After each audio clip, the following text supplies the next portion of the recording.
This is the Byzantine Coin Podcast, where we celebrate and discuss all things numismatic from the Byzantine era of the Roman Empire. My name is Kyle Bolin, and this is episode 26. Today, we are going to look at the state of the Byzantine market, and we're going to look at three recent auctions, European auctions, that recently went off, and look at the differences between sort of the price realized in some of them. One of the things I want to highlight is with auctions, you really never know what you're going to get. You'll have a range of prices on different things, and it's interesting to sort of analyze those different auctions. I mean, two of the auctions that we're going to look at are in the German market, Kunker and Gordian Mosch. And then one of the auctions we're going to look at is the Leu numismatic auction in Switzerland. But first, I wanted to celebrate a milestone. This is our 26th episode.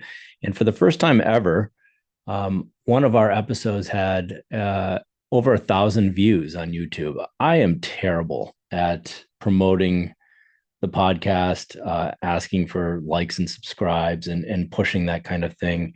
I know there's an algorithm. I know how it works, but this is such a niche podcast and a niche category that I don't think it really matters. And I haven't really been pushing it, but I know there are people out there that have promoted this. And thank you very much for that. I think it was because of that promotion on YouTube and in the comments and some other things that pushed the viewership up on one of the most recent episodes. So for the first time ever, we have 1,000 people, 1,000 views on an episode, which is kind of cool. So if you like the podcast, tell a friend, and I appreciate you listening. But I wanted to highlight that because that's kind of an interesting thing, and it's exciting. I'm excited about Byzantine coins, as I'm sure most of the people listening are. But if you're new to Byzantine coins, ask questions. We have a great community, and we're happy to help. So welcome. At any rate, let's talk about the most recent auctions that I wanted to take a look at here. Starting off with Kunker. The Kunker sale had a lot of Byzantine coins. Let's see. It says 179 Byzantine coins, which is quite an offering. The prices at Kunker were exceptionally strong, in my opinion. And when you look at and compare the Kunker prices, sorry, I just keep scrolling here. If you're watching this, I'm going to go up to the top. If you go look at and compare the Kunker prices to Gordian Mosch or Leu, there were certainly more deals in the Gordian Mosch sale. Leu is sort of an interesting outlier too because of some of the things that they've got going on, which we'll talk about. But the Kunker sale was very strong. So I wanted to highlight some of the pieces that I thought went on the stronger side, and then even a couple of deals too that I saw in the Kunker sale. Let's start off with lot 898. This is a Justin I Solidus from Constantinople. It's a really nice one, 4.49 grams. This is also previously from a Kunker sale in 2012. No other provenance on it, but it's a nice looking Solidus. It's one of the earlier types with winged victory facing left or her right from the early years of his reign, and they've called that out here 518, 519. This sold for 1,800 euro. The euro right now is about $1.15 to a euro. So figure a 15% uplift on the hammer, maybe 16% on the hammer if you're buying in dollars, and then the buyer's premium on that. I think it's safe to say that if you bought a coin in this using dollars, you'd be looking at 40% over the hammer in dollars. So that gives you this is roughly $2,600 to bring this coin into your collection, and that's with the understanding that there'd be no tariffs on it. There shouldn't be tariffs on it, but you never really know at this point. So $2,600, I feel like is a strong price to pay for this coin. The hammer was $1,800. again, it's a nice coin, but these are, you can get examples of these for $1,000 to $1,200. I mean, again, this is a really nice example. I don't want to take anything away from the coin, but moving on. This is lot 902. This was the joint reign of Justinian and Justin the First. In the waning days of Justin's reign, when he was sick, he adopted Justinian as his son and heir, and they issued these coins very briefly. I think I don't know if they say it here when it was, but they issued them. It was only over the course of a couple months. Now they must have issued mass quantities of them because they've done dye studies. We've talked about the dye studies that have been done on this, and there are a lot of dyes. My guess is that they issued these in bulk, and then they were recalled once Justin died and Justinian was um, fully entrenched in power, and the handoff had been successful. So they are rare right now. This is a nice example. They had an estimate of €3,000 on this. This went for €7,500, a strong price for this for sure. Let's see if they had any. It looks like not really a lot of provenance on it to November 2021, but a nice coin. Really, I mean, it's the devices are perfect, very fresh dies, great strike, great hammer. So it is certainly a premium example, but that's a big price at €7,500 hammer. This is one we talked about earlier. This is a Justinian, the first Solidus, 4.49 grams. I liked the portrait of the emperor on this. It's sort of a different looking style on it. Again, very fresh dies, nice strike. This sold for €850. That's right, probably where it should have sold for. But it was one that we had talked about previously that I liked. Didn't really have much of anything from a provenance standpoint on it, but nice coin and sold for where I think it should have sold for. Lot 908, this is another Justinian the First Solidus, 4.5 grams. Nice example, nice portrait of interesting style. Looks like the Officina letter H has been recut over this. They had a €400 estimate. This went for €1,500. That's a big price for this. You're looking at over $2,000 for this coin. I mean, and it's a nice example, but you can get nice examples at a much cheaper rate. So, good price for the consigner. But that's going to be the theme for the Kunker sale. There must have been some serious bidders here because a lot of the stuff got bid up. It was very strong. This is a lot 911. This is a Justinian the First Solidus.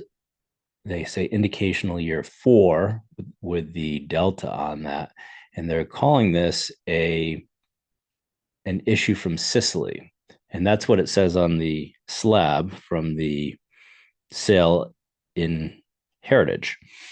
It's a really nice example, nice coin. I'm glad to see that people have sort of started to ignore the brushed designation on these holders and are looking at the coin. Most times, the Sicilian coinage is tough to differentiate. And a lot of times you'll see in a sale that most people don't care. This is a really nice example. There's no doubt about it. €6,000 for this is an extreme price. That's in my opinion, that's very expensive. That's very high for this coin. You put this coin in another sale and nobody cares, and this goes for $1,500. I think. So anyhow, nice coin. It's Sicilian, so it is rarer. But €6,000 on that. That's a great price for the consigner. Huge. Next up, I wanted to highlight lot 927. This is a Maurice Tiberius lightweight Solidus of, let's see, 22 siliqua. 4.07 grams. This is a really nice example. Looks like it's got a lot of luster to it. And it's a full strike. It's got full legends. Certainly a superior example.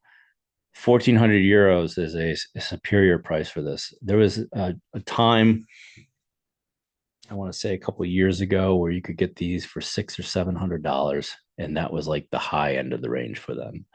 Maurice is typically not a very popular emperor in demand, but he's got a great corpus of coinage, and this is a nice example for sure. So I guess 1,400 euro. That feels expensive to me, but um, again, there's a lot of strong prices in this auction. This was not a strong price. This was actually a good deal for whoever bought this. This is a Focus Solidus, indicational year 7 from Carthage, 4.47 grams.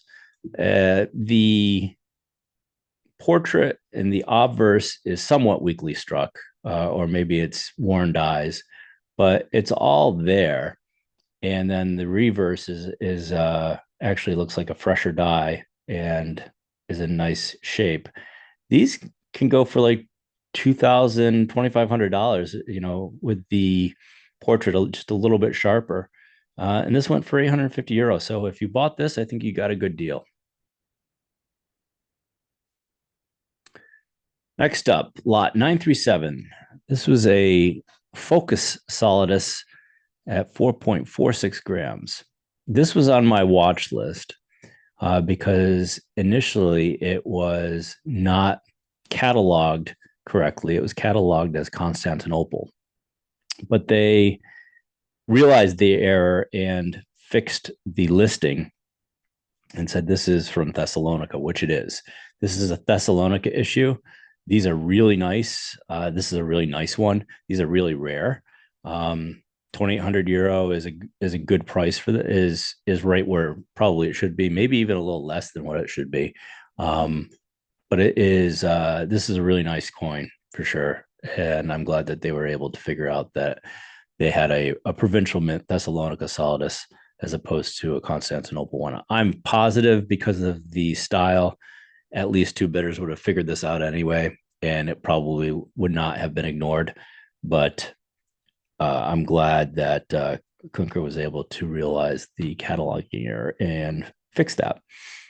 But a really nice coin. I mean, look at the strike on that. Look at the style on that. Full legends, full weight, beautiful. So congratulations on that, whoever won it. It's a nice coin. Another Focus Solidus. This one from Constantinople, 4.46 grams. These are so common. And this is a nice one. It's fully struck up. There's no weak spots, full legends, fresh dies, luster, beautiful, right? You can get these coins, at least you could get these coins. I mean, when I first started collecting, you could get these coins for like $500. Typically something like this, I would say 1,000 to 1,200 or something like that. This went for 1,700 euro. So, you do the math on that, you're looking at roughly 2,400 to get this to you in the United States.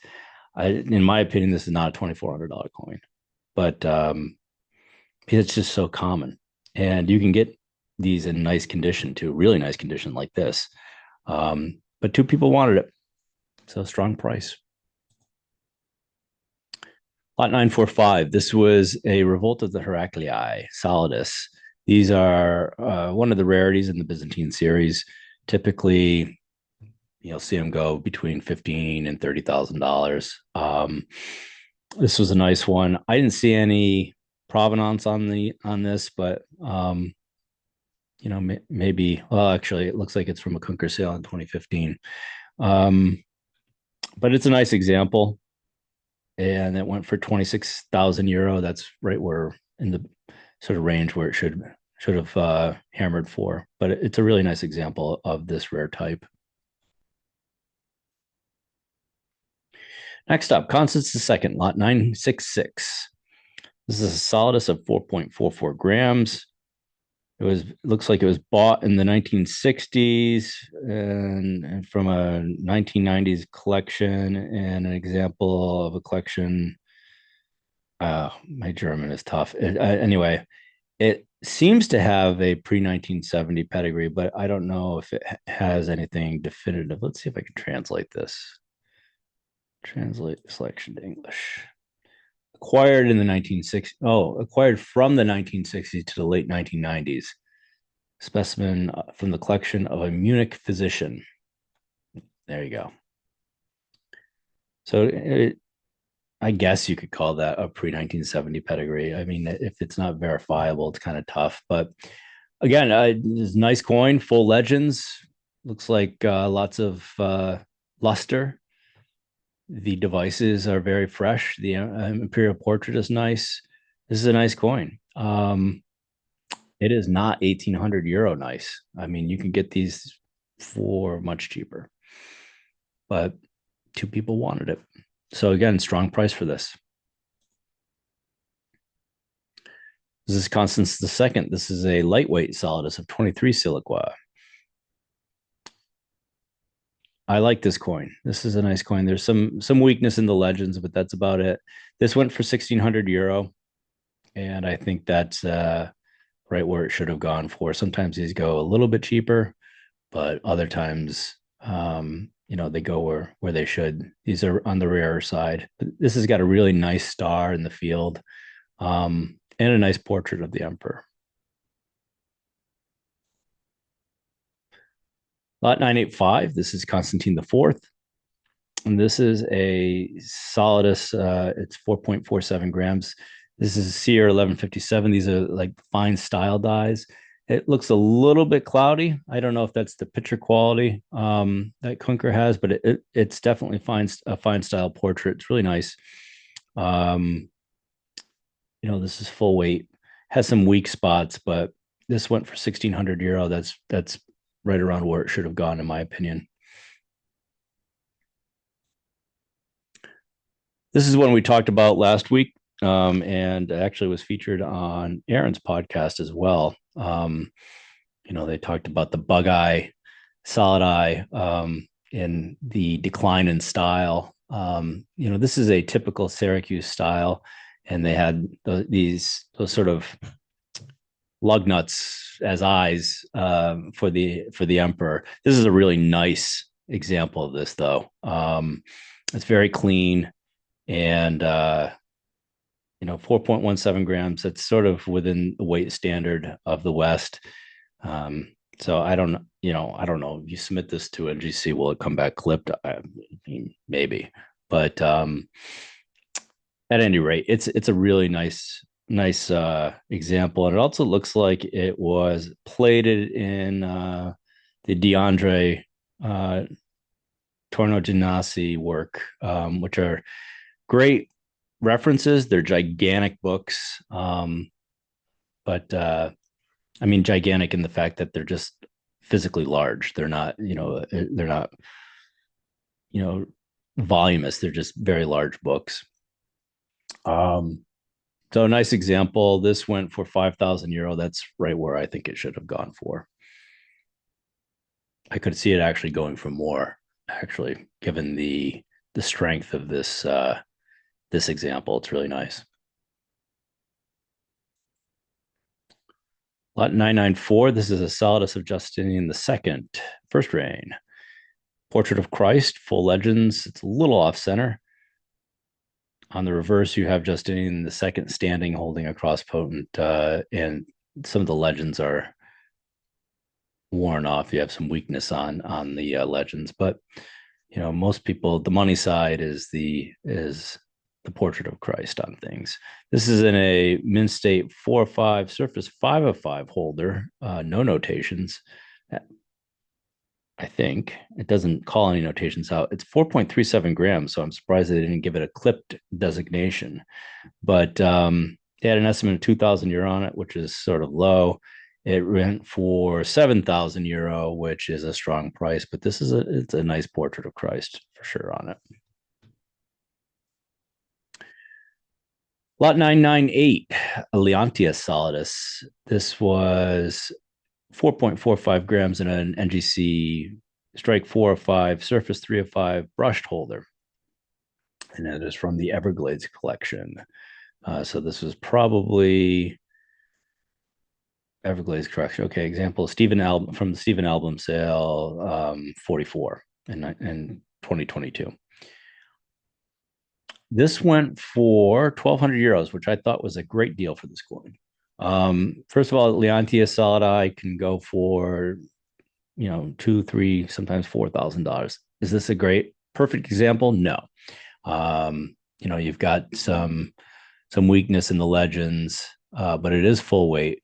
What I found interesting about this is it has a very strange Officina combination, very rare, with the theta and an alpha on the legend. So I think if you bought this at 1,200 euro, you got yourself a nice Solidus at a good deal. Lot 1002. This is a Justinian II second reign Solidus, 4.35 grams. This is in a mint state strike, 5 of 5, surface 4 of 5, holder. And at 4.35 grams, I mean, I can't believe that it doesn't say clip. Maybe it does, and they're just not putting it in there. I don't know. Nice example, though, of both the Syrian portrait of Christ and the portrait of the emperor. 5,000 euros on this. That's right where I think it should have been. Lot 1007. We talked about this last week. This is a Philippicus solidus, 4.32 grams. I don't think that this is real. I think that this is a forgery. Just my gut. I mean, Kunker knows what they're doing, and they probably, I'm sure, not probably, I'm sure they know more than I do. But I did not like this one. So it went for 2,200 euro, which is sort of on the lighter side for Philippicus solidus. So maybe somebody else felt the same way. I don't know. See, look at the video and see if it gives any kind of feeling on that. Yeah, that just doesn't look right to me anyway.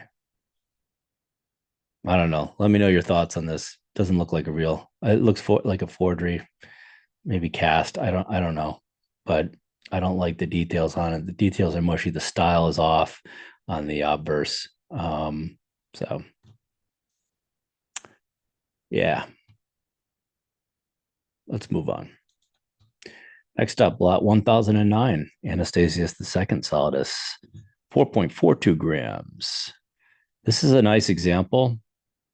It's a slightly off center, but nothing crazy. You got most of the legend, almost the whole legend there on both the obverse and reverse. This is a nice example. This went for 4,000 euro, which is a really strong price in my opinion. I mean, it's a strong example for sure, but at 4,000 euro, you're looking at $5,600 for this coin. And I mean, you can see there's going to be some other examples on other auctions. I think $5,600 is too much money for this.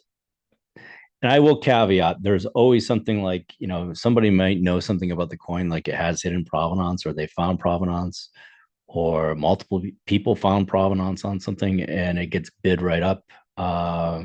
And you look at the auction and it doesn't have anything listed, and it just looks like, wow, that just went for $5,600 for seemingly no reason. There might be a reason. But looking at what the auction gave us on this, it just looks like it's from a Kunker auction in 2013. Sharp strike, decent portrait, a problem-free coin at 4.42 grams. But I feel like I could go and spend $3,000 at a show, maybe a little bit more, and get this coin. I think $5,600 all in, when you figure everything out, I think that's too much money for this.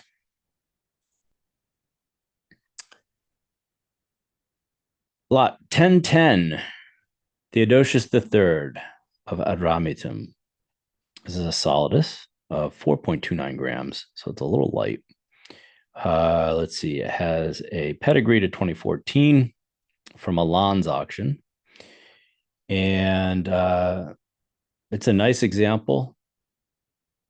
This went for 8,500 euro. That's a very strong price for this. So congratulations to the consigner.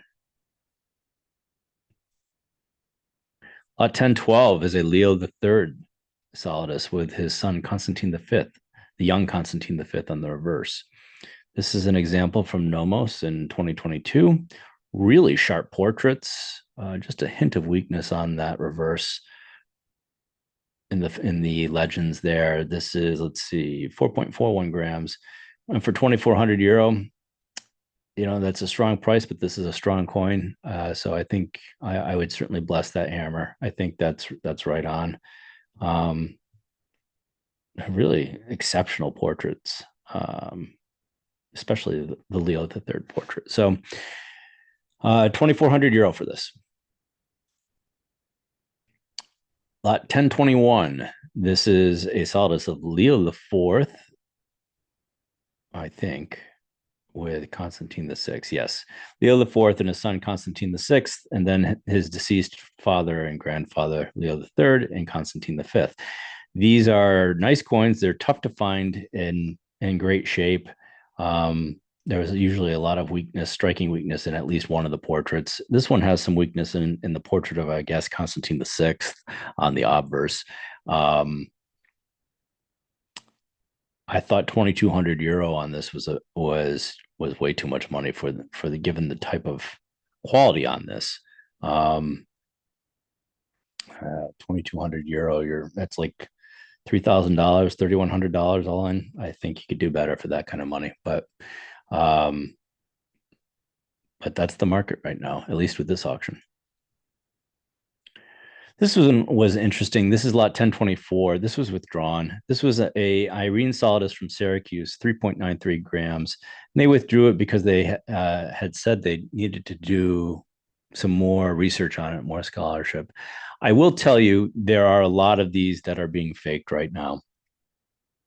So much so that I remember talking to Kunker at one of the shows, and they showed me one that had recently hammered, where the person who bought it sent it to NGC. NGC sent it back with a no decision tag, which Kunker's like, well, what do we do now? It's like we take it back, but we can't sell it. I'm not sure.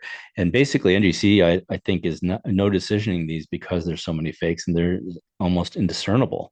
Maybe there was a hoard that's been recently found too, but these are pedestrian Syracuse style. It wouldn't be that hard to fake. So it's sort of a difficult spot.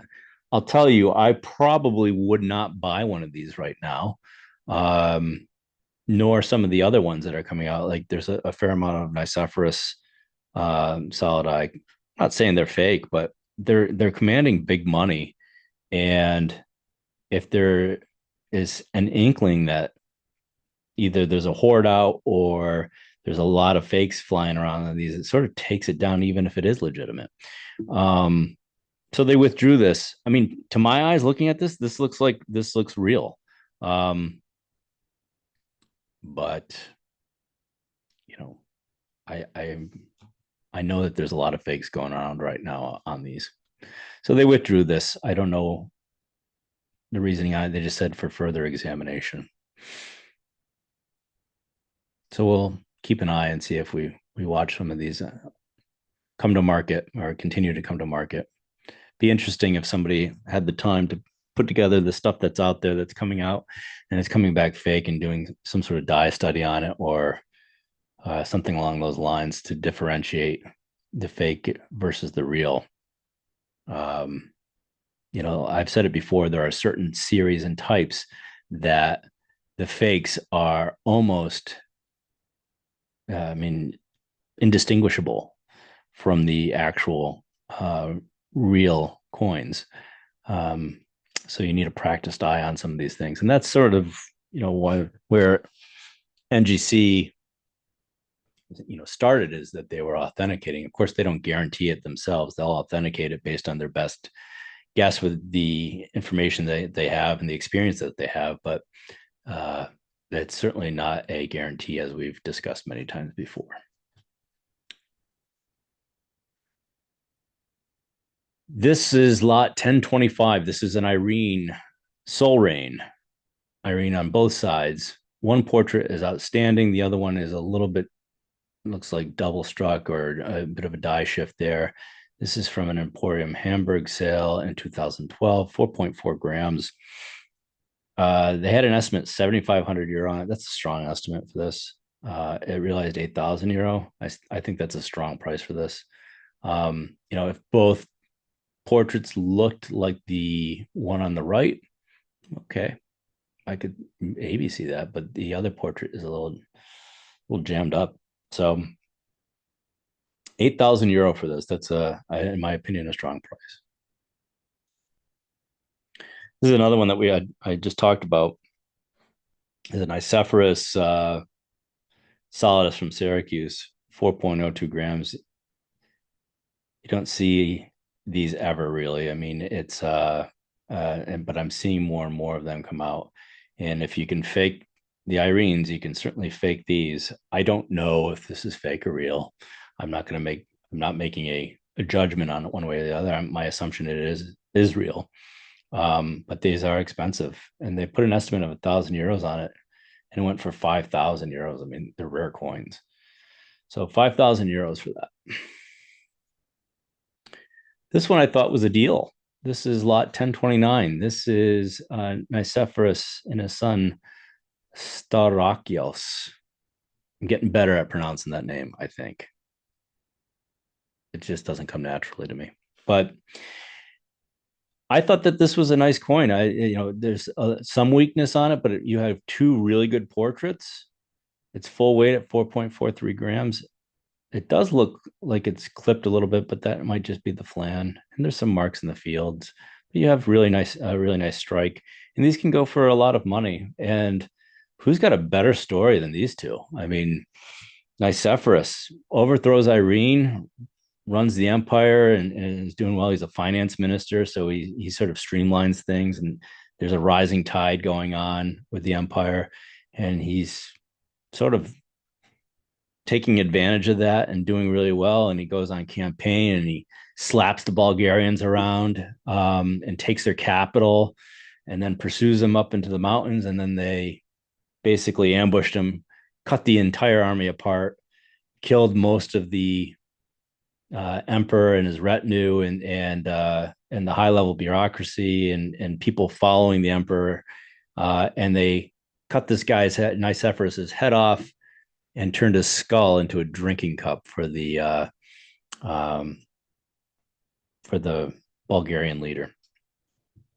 I mean, how cool is that? It's like right out of Game of Thrones. His son was also there, and they managed to pull him out of the battle, but he got so beat up that he was paralyzed, I think, from the neck down or the waist down, and couldn't walk. His spine had been severed, is what the story goes. So they hailed him emperor, but the long knives were out, and everybody was like, "This guy's not going to last long, and we got to figure out somebody else to lead." And finally, I think he took the hint and abdicated and became a monk and died like a couple weeks later or something like that. So yeah, it's just it's awesome history right there. Awesome history. And this went for 1,300 euro, and I thought that was a good price for this. Next up, lot 1030, Leo V, the Armenian. This guy also has a sort of a good story. He was one of Nicephorus's generals, and took over after Michael the Rangave. Michael Rangave took over after Nicephorus was killed at the Battle of Pliska, and he was not a very good emperor and abdicated, basically knowing that things were going south, and became a monk and lived for quite a long time after this. And Leo the Armenian, who's also one of Nicephorus's generals, took over. And he he fought things off, and he was actually a very capable emperor, and he was on his way to setting up a dynasty and setting things up. And he discovered a plot where one of the other generals that he was partners with under Nicephorus was a part of, and Michael the Amorian. And they basically chained him up, Michael the Amorian, to the furnaces, and they were going to, like, I guess the story goes, they were going to tie him to a gorilla and then throw him into the furnaces to execute him. And Leo, the Armenian's wife, said, "Wait a second, it's Christmas. Can't you just wait until after Christmas? It would be sort of a sin. It would just not look good if you killed somebody on Christmas Day." Well, they waited, and Michael the Amorian's co-conspirators freed him, and they basically stormed the emperor's chambers. I actually know they went to the church in the palace where the emperor was praying, and they killed him while at prayer. And I guess the guy fought off like a bunch of the would-be assassins, but in the end was killed, I think, with like a candlestick or something. It was gruesome. And then they had to uh I think they killed the rest of his family, or they banished the rest of his family. I can't remember how that went. And then they had to hail Michael the Amorian as emperor with chains around his legs. So fascinating stuff. But this is a really nice example of a Leo the Fifth Solidus. Um, Full legends, nice portraits. 5,500 euros is right where it should have gone for. This is a nice example.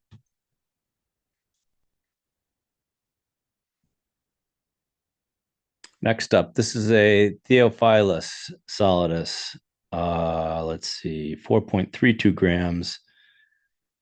And this is has got a provenance to someplace in Germany in 2014.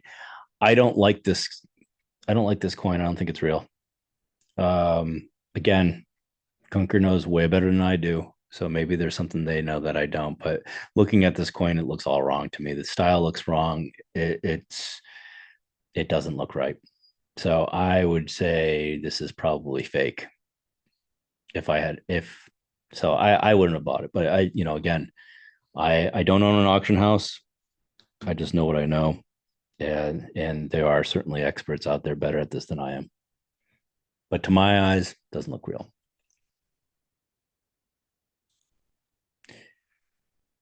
Okay, let's see. Lot 1034. This is a Michael III with Theodora and Thecla. Solidus, 4.4 grams. Beat up, but these are super rare. Super rare. These are the type of coins that are so rare that, and I didn't not do this because would never be able to afford this, but you can look up and figure out there's a known body of these coins, and chances are you can probably map this coin to one of the known body of coins and get yourself some good provenance on that. I would want to do that with this coin only because I'm just looking at it. It just, I think it's real. I don't know. I don't love the way it looks. So yeah, this went for 30,000 euro. And let's see, it's from a Hirsch auction in 2013. So if I was going to buy this, or if I was advising somebody who was going to buy this, I would not buy it unless I knew a lot more about provenance on it. That's just me. 30,000 though euros on this. This is one of the rarities of the Byzantine series for sure. Lot 1046, John Zimiskis, John the First, Johannes the First. 4.44 grams. This is a good portrait of John being crowned by, I believe, the Virgin Mary, and then a good portrait of Christ on the obverse. This went for 5,500 euro. That to me is way too much money for this. But I mean, all John Zeminski's Histomenon are rare. Um, but I don't think that. I mean, when it comes right down to it, you're almost in that $7,500 for this coin. I don't think that's. I don't think that's. I think that's too much money. Lot 1056. This is a Constantine the Ninth Histamenon, 4.35 grams. This is from a Kunker auction in 2006. This is a really nice example. Wish Kunker was taking better pictures of their coins, but I mean, looking at this, it looks like it's truly mint state. There's some toning spots or copper spots on the reverse, but 2,400 euros for this is a really strong price. These are super common, so you can find one probably in the same condition, maybe just a hint less for a much less money. I will say, and I've said this a couple times over the last couple of years, Skyfake coins have really taken off. When I first started collecting Byzantine stuff in oh God, 2017, 2018, I mean, you can buy this coin for like $400, $500. Nobody wanted them. And there was a lot of them. So now they're quite a bit more expensive. I guess everything is, though. Lot 1059. Again, Constantine the Ninth, Monomachus. This is a Tartaron, 4.05 grams. It's got some toning and some deposits on it. It's a nice strike. I think 2,400 euro is too much money. And then the nice ones go for that much money. And I'm not saying, I guess I am saying that this isn't as nice as some of the nice ones. But I think you could have gotten this a little bit cheaper too. This one, Theodora. This is a Tatartaron, 3.92 grams. And let's see, did it have, it was bought in MA shops from somebody in 2014. This isn't even a really nice one. It's got toning or some deposits on it that kind of sort of make the devices pop, but even then, it's not that nice. I mean, Leu, and we'll see a couple. Leu had a couple of these in their recent sale, and then a couple sales before they had a couple exceptionally really nice ones. This one for 9,000 euro, which to me is, I mean, a total head scratcher. I think that this is like a $2,500 coin, maybe stretching a little bit more, but they are rare, but they're not as rare as they used to be. There's a lot of these that have come to market recently, and yeah, I mean, and there's a lot of them that are nicer than this that have come to market. So, well, I don't know what the deal was with this. I mean, maybe somebody found some crazy provenance on it, and somebody else knew about it, and they went after it. But it doesn't make any sense to me. This is a head scratcher. I mean, and we'll see in a second some of the ones from the recent Loy sale, which are arguably better than this, but they are much cheaper.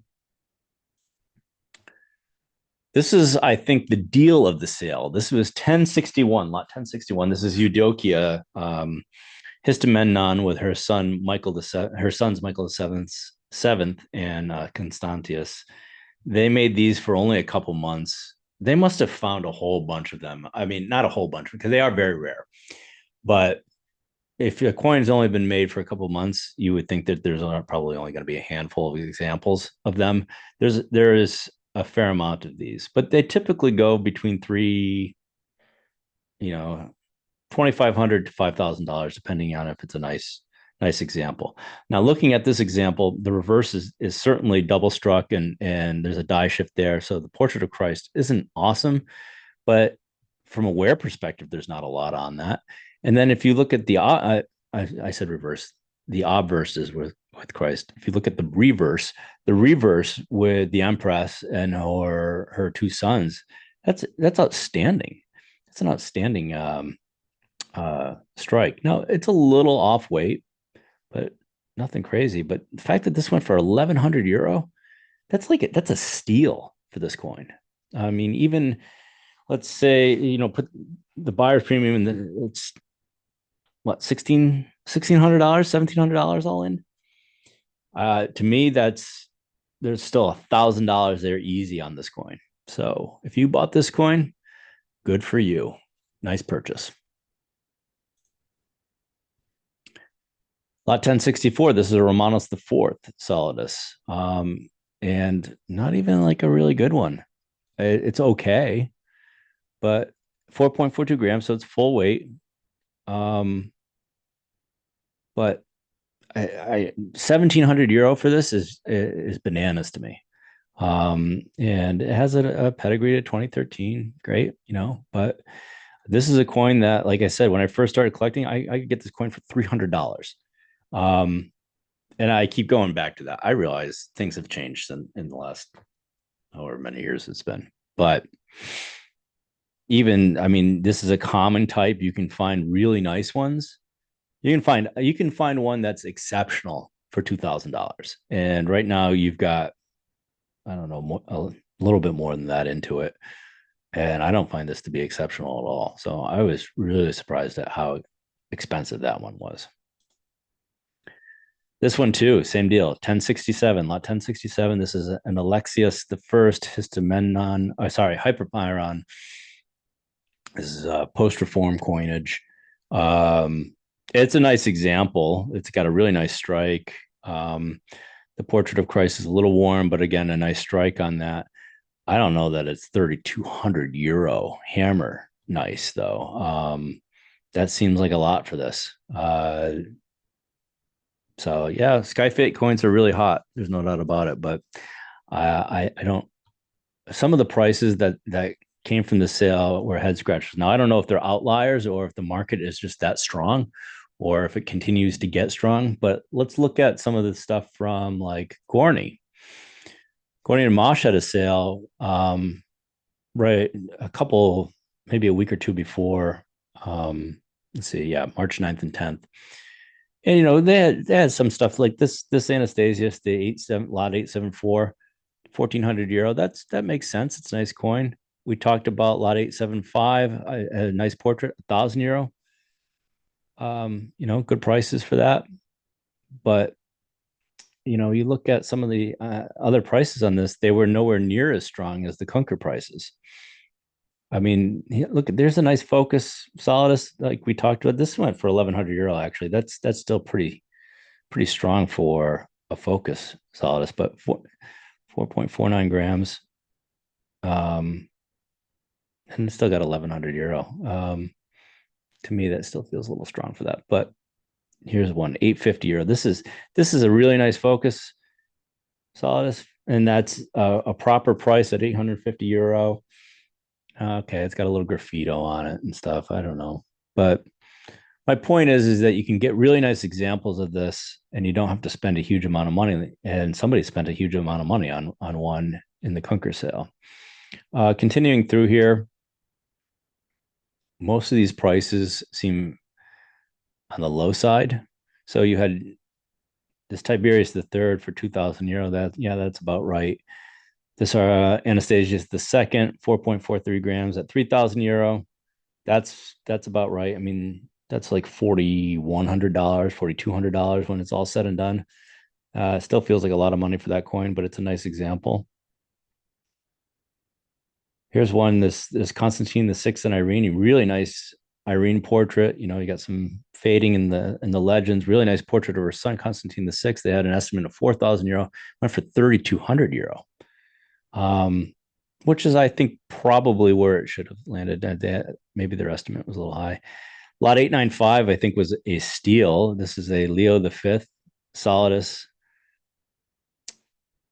and it's 4.38 grams, so it's a little underweight. But 1,600 euro for that, I think that's a great price. I mean, the one in the Kunker sale was nicer, but what did that go for? Like 5,500 euro.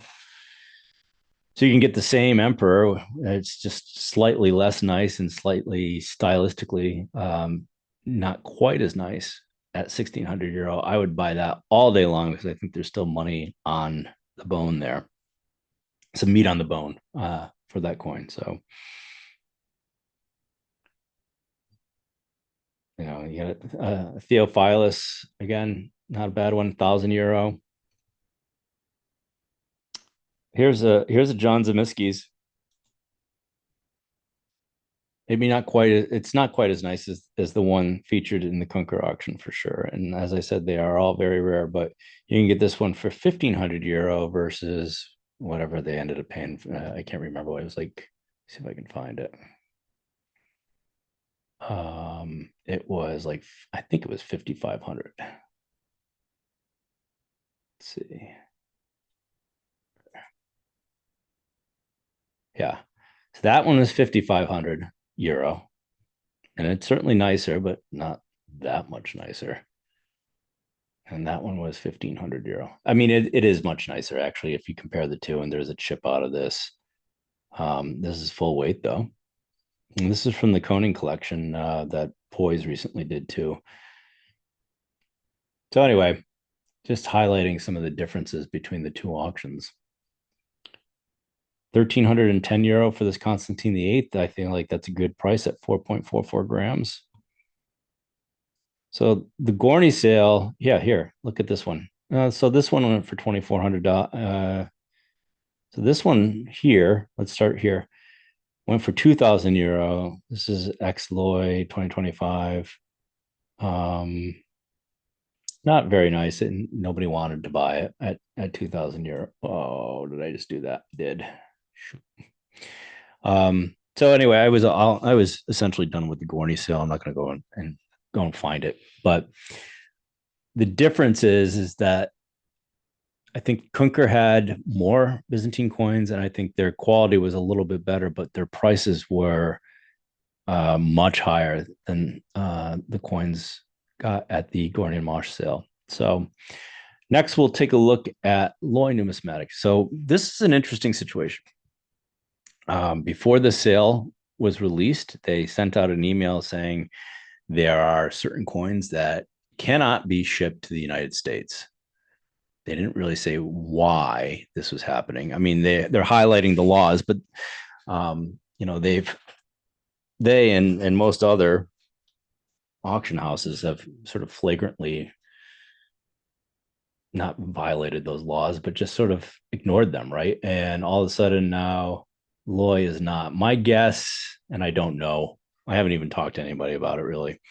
My guess is some of the things that they were doing caught up to them because they are being so blatant about it. I mean, I've seen auctions where they put, I think there was one auction a couple of years back where they had 70 of the same Romanus III Histomenon in the same auction. And they kept saying from a collection for and before 2005.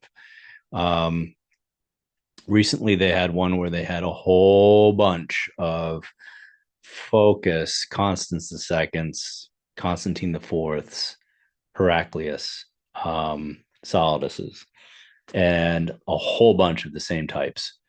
And it was clear they were getting it from a hoard, and rather than sort of sell it off a few at a time, they're just dumping them all in the same sale. My guess is that either somebody complained or they sort of pushed the envelope too far, and then they shipped some stuff and they had problems with it.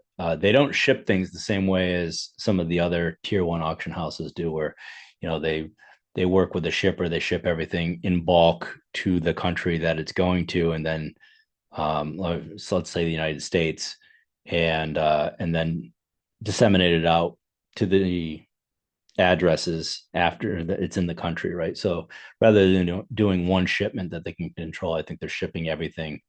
And I think that, of course, used to work, but the way things are now, it's different. Both with tariffs and some of these memorandum of understandings, which are so stupid. In my opinion, I mean, you respect them because it's the law, but I don't understand why it's the United States. I don't understand why it falls in the United States to enforce the laws of one of those countries. If let's use Turkey as an example. If you found some coins in Turkey and you moved them out of Turkey, I think it should be up to Turkey to enforce those laws. And frankly, the arcane laws that are on the books there, I mean, really, all these countries should follow the example of the United Kingdom, where they can record the fines, have right of first refusal on it, tax them appropriately, and and then disseminate them to the market. I think a lot of the laws it encourages clandestine activity in these countries. I mean, it also encourages, like, if you found a bunch of, let's say you found a bunch of gold solidi that are barely selling for over melt, and there's very little numismatic value. Are you, as the finder, um, incented to try and keep them as coins? Wouldn't it make sense just to melt them down? I'm sure tens of thousands of coins have been melted down, just because it's easier to sell gold to a jeweler and get full price for it, rather than, you know, try to realize some sort of profit or gain on a find of something. I don't know. I'm just spitballing here and speculating, but I find the laws to be really ridiculous. This is money. This is money that was meant to move around. It was typically buried in countries that were completely different than the countries that are in those spots now. And yeah, so I don't know. I think, I understand that there's memorandums of understanding, and I understand that there's laws. I just don't think that those laws are very well thought out. And a lot of times the regimes creating those laws are so corrupt or so nasty. It's, you know, if you report that you found a whole bunch of gold, the regime will just take it. So nobody's going to report it, because, you're going to, give your fine to the government and not see anything for it. I mean, that just goes against human nature. So I don't know what happened at Lloyd, but it was an interesting email to receive. And then you go through and you're like, oh, you can't buy this, or you can buy it. It just, you are sort of responsible. It has to be shipped someplace else, or you have to be responsible for getting it to you. Um, so there was some interesting coins in this for sure, and they always have great coins, that they find. But look at this. I mean, it's like this lot can't be shipped to U.S. address. This one can't be. This one can't be. This one can't be. And this one can't be. And it really highlights the importance of provenance and making sure that you have records of how you bought the coin, where you bought the coin, when you bought the coin. So, something with provenance here. This one is from the J.L. Rossignol French Amateur d'Art ex Loya 26, 2023, but it's got an original ticket to the Neo Roma collection formed in the early 2000s. So that's why they can ship this. This one surprised me that they couldn't ship it. A lot cannot be shipped from an American collection ex nom in 2024. Typically, if something's from an American collection that you export to a European auction house, I believe, as long as it's well documented, you have, I think, 3 years where it can come back, tariff free, and come back into the country, no questions. I could be wrong about that, but I believe once it's been there, you have sort of an exemption on it. So maybe they just didn't keep the documentation on it. I don't know, but most of these things can't be shipped to a U.S. address. It's bananas, because there's a lot of coins here that I would love to have, like, maybe taken a shot at, or bought, or done something. And I don't have another address to send them to. Um, and I'm not going to, even if I went over to Switzerland to go pick them up, I still have to have the right documentation in order to bring them into the country. Um, so it's a weird situation. It's I wish our country was, well, I wish a lot of things about our country, but I wish that we could get back to some of the way things were with this stuff, because it's really it's just made it sort of difficult to collect these things. Hmm. Or it's just made it, I don't want to say difficult, because you could still do it. It's just sort of a bummer when you can't, like, look at this. This is a really nice Heraclius, three emperors solidus. It's got some marks in the field on reverse and everything else, but It's nice, 4.47 grams, clear imperial portraits. I mean, and that's what it should have gone for anyway at 750, you know, based on what it is. But it just sort of it's a bummer. I can't buy this and bring this into the country, whereas before I could. Um, and again, I think that's a Loy thing and not overall the overall market thing. But overall, I thought the prices at Loy were still, pretty strong.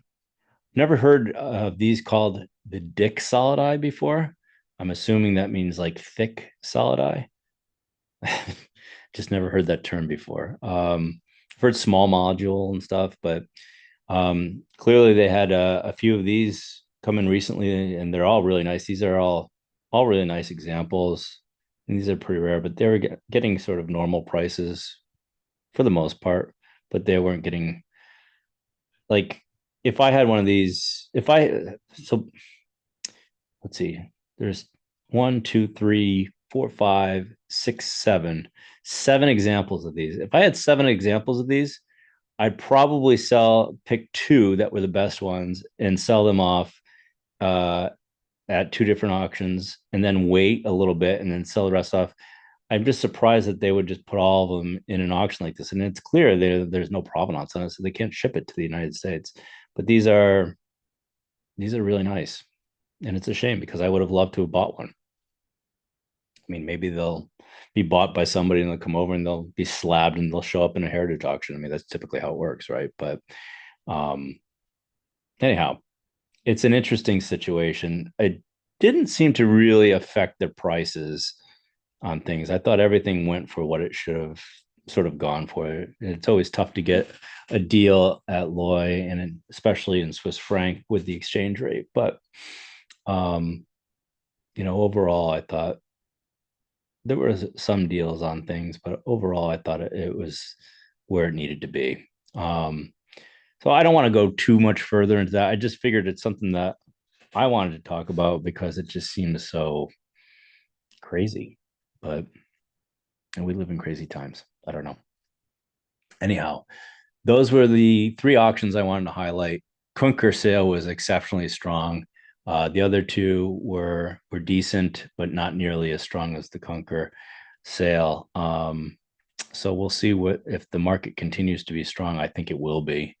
Um, and there's a number of auctions that are coming out or have come out.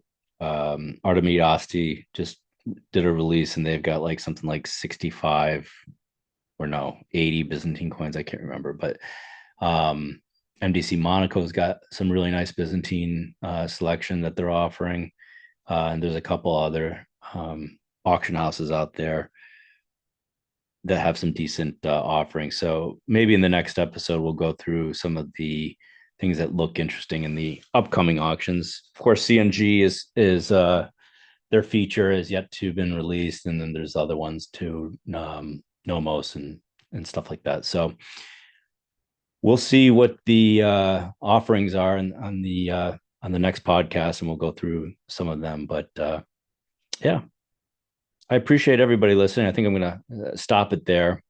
And I appreciate the great comments and the feedback and sharing with your friends. I don't usually ask this, but feel free, or if you like it, like and subscribe.